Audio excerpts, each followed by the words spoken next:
what is the brand of Venezuela, quote unquote? Well, today we're going to discuss that.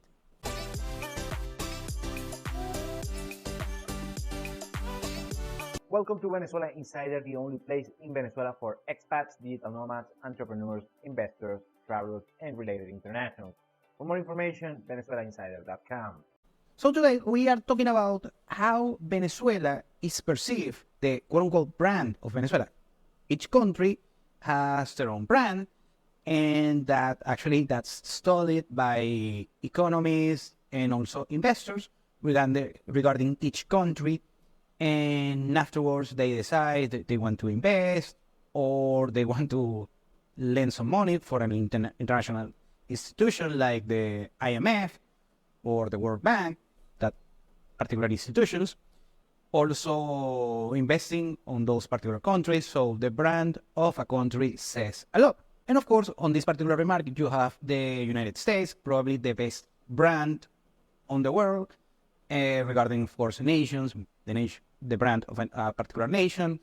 And it's mostly positive, I have to say. Probably the United States is the most important state nation in human history, probably the most successful.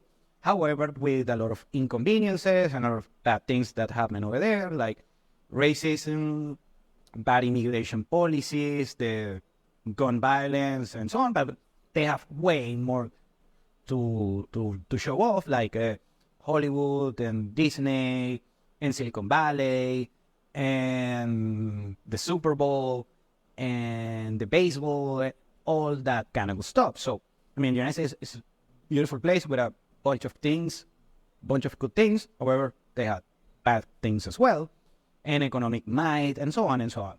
So also the military industrial complex, that's also the brand, part of the brand. And of course, the rest of nations, the rest of Western nations, let's say the Western Europe, have great brands like France, like Germany, like the United Kingdom, Australia, New Zealand, places like that. Okay, so that kind of tells us all the countries. Now, the situation regarding the brand of a country is that usually the brand is lagging compared to the performance, either for good or for bad. I will say that the brand of, well, actually, I'm a big fan of Andrew Henderson. He always mentions that the legacy brand countries, they live mostly for their brand. I mean, Spain and Italy and the United States and so on. And still, these brands are better compared to the actual performance of the country. All of those places are great countries and have great economies. However, are they got stagnated. They got soft, like you say on the streets. Okay. Meanwhile, there are a bunch of countries that don't have as great brand, but they do a bunch of good things. And I'm gonna mention yet again Andrew Henderson. He mentioned places like Georgia, on the Caucasus, Europe, between Europe and Asia. Also, you have Malaysia, that I believe he lives in Kuala Lumpur, Malaysia. And you have other countries, of course, Montenegro, beautiful place. So I have a few of my own that is not a great brand, but it's a great, interesting country.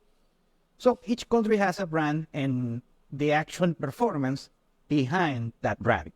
And I want to mention something about Andrew Tate, that this is a remark that he made years ago. It's very funny, regarding California and Eastern Europe. He mentions, I'm trying to get the exact quote, but he mentions something about California on the 90s. You think about California because you think California in the 90s, and at the moment you think about Baywatch, something like that on the 90s.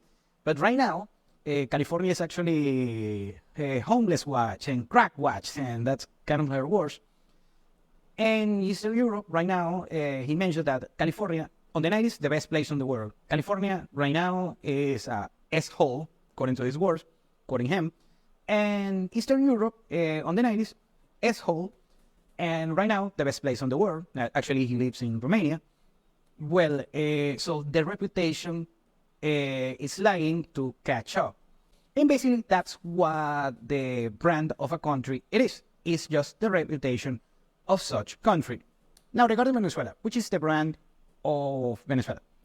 Well, let's talk about recent history on the 90s. Well, first, Venezuela was pretty much unknown on the 90s, not like Mexico or Colombia, because they have the Narcos brand or something like that. But a beautiful place, Colombia, by the way. Mexico, kind of the same thing, beautiful place to go tourism, but yeah. Venezuela didn't have a brand, and amongst the people that knew the brand of Venezuela was that it was a rich country for Latin American standards, yeah, the good old days. Beautiful women, they also play baseball, and a very interesting place with natural beauty to get to know. But I mean, it was very unknown actually back then when Venezuela was quote unquote rich. Now we arrived to the 2010s, and at the moment, Venezuela was rich. I mean, this country has the largest oil reserves in the world, but why they have so many issues?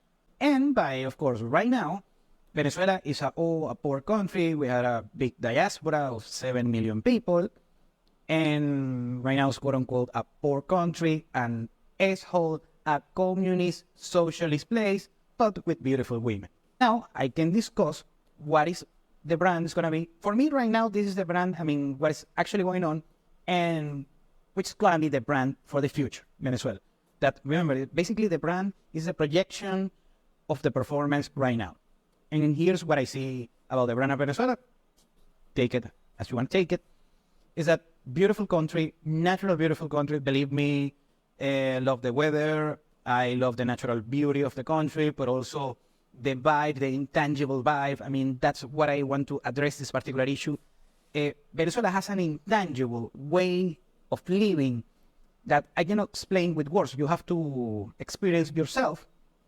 Is how people get along to each other. Everyone is very friendly. It's a fun place to just get a beer. I'm talking simple things. I'm not talking, fancy things.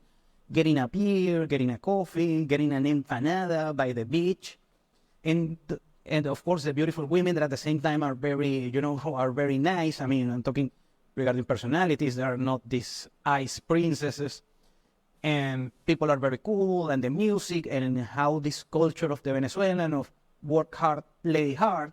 And they make a funny joke about everything, even the worst situation. They just like, Venezuelans we like to laugh of our misery.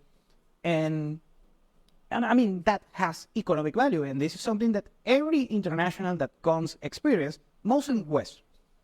And afterwards, of course, we have the largest oil reserves in the world.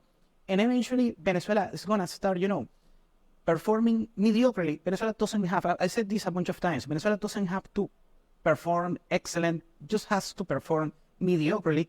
And right now that we reached the bottom on 2018, and right now we're kind of growing, still chopping, but growing, growth is growth since the past few years. And we are poised to grow in the near future a lot. I mean, the economic recovery after an 80% GDP collapse the past decade. Well, anyways, everything sums up and has value. And doesn't matter how much I make all of these videos and I try to explain to you, it's something that you have to experience for yourself and make your own decisions regarding lifestyle, investing, dating, whatever might be the case. And the great thing is now for the future, the borders of the countries are getting erased because right now you have remote working and passive income and so on and so on. So you have many ways that your physical presence on a particular country is not required. So you can check yourself, browse yourself the entire world. And Venezuela can become an interesting option for you depending on what you are looking for. And that's why I'm very excited for Venezuela's future. And when the thing is, this is about things that what I like to make these videos, because this is an historical document. And when the reputation catches up with all of the good things I'm saying, of course, there are bad things as well. But when the reputation worldwide catches up, let's say next decade or something, that at the moment, everything's going to be saturated. So you lost the opportunity, you miss the party. I mean, you're not going to miss the party, but it's not going to be the same thing to be a pioneer, to be a contrarian, and finding this hidden gem. I mean, what I don't want that happens is what happened, for instance, in Medellin, beautiful place, Medellin, Colombia. But we have a bunch of issues regarding security, safety, and so on. Or what happened with Tulum in Mexico and all of the gentrification and so on. I don't want that to happen. And we are years away of that happening. However, that's why I recommend, if you're able to do so, visit Venezuela at least once and check it for yourself. Thank you for watching Venezuela Insider. Please like, share, and subscribe. Follow us on social media. If you want to work with us, VenezuelaInsider.com. Thanks again and have a nice day.